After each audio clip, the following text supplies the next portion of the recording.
আজকে আমি বানাতে যাচ্ছি কুন্দুরির রেসিপি। আমার এই রেসিপিগুলো দেখে আপনাদের কেমন লাগে কমেন্টে অবশ্যই জানাবেন, আর লাইক আর সাবস্ক্রাইব করতে ভুলবেন না।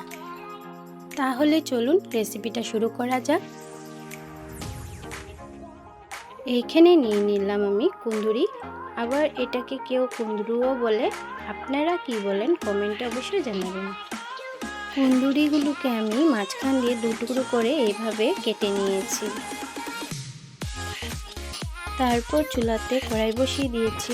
কড়াই গরম হয়ে গিয়েছে, দিয়ে দিচ্ছি সাদা তেল।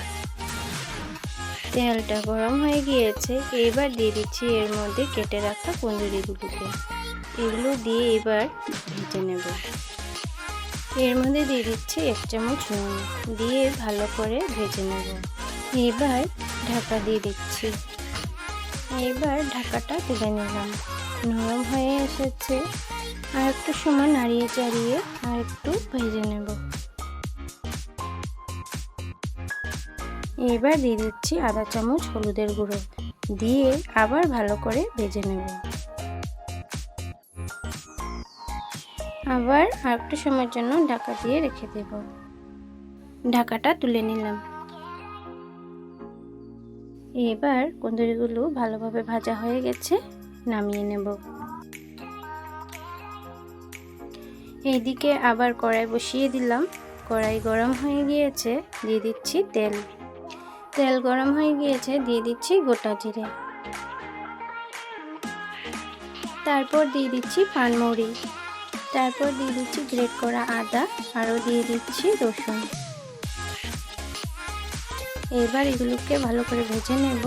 তারপর দিয়ে দিব কেটে রাখা পেঁয়াজ। পেঁয়াজগুলো দিয়ে ভালো করে আবার ভেজে নেব।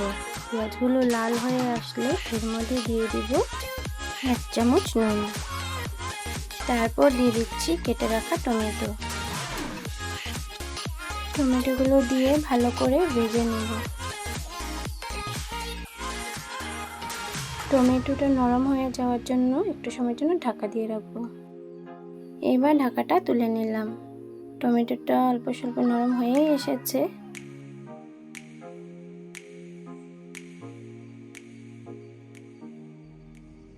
এবার দিয়ে দিচ্ছি এর মধ্যে দই। দইটা দিয়ে ভালো করে ভেজে নেব।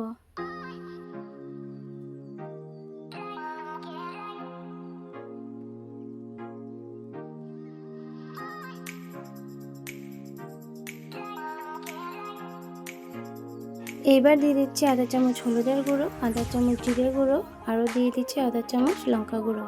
তারপর দিয়ে দিচ্ছি ধনে গুঁড়ো। এবার এগুলোকে ভালোভাবে ভেজে নেব।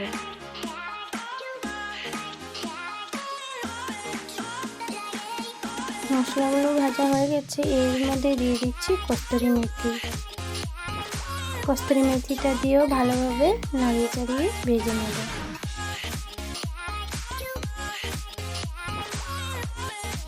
এবার দিয়ে দিচ্ছি এর মধ্যে গরম মশলা।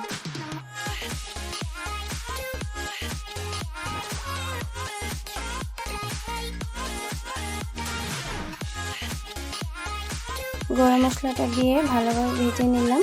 এর মধ্যে দিয়ে দিচ্ছি কুন্দুরি ভাজা। কুন্দুরি ভাজাটা দিয়ে এবার ভালো করে মিশিয়ে নেব। ভালোভাবে মেশানো হয়ে গেছে, এর মধ্যে দিয়ে দিচ্ছি জল। জলটা দিয়ে ভালোভাবে নেড়ে চেড়ে একটু সময়ের জন্য আবার হতে দেব। এইবার ঢাকা দিয়ে দিচ্ছি। ঢাকাটা তুলে নিলাম। কুন্দুরি হয়ে এসেছে, এবার নামিয়ে সার্ভ করে নেব।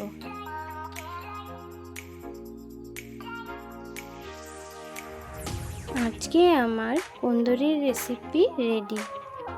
আপনাদের যদি এই রেসিপিটা দেখে ভালো লেগে থাকে তাহলে আপনারা বাড়িতে অবশ্যই বানিয়ে খেয়ে দেখবেন, তাহলেই বুঝতে পারবেন যে এটা কত ভালো লাগে। আর এই রেসিপিটা আপনারা রুটির সাথে, ভাতের সাথে, যেটার সাথে ইচ্ছে খেতে পারেন।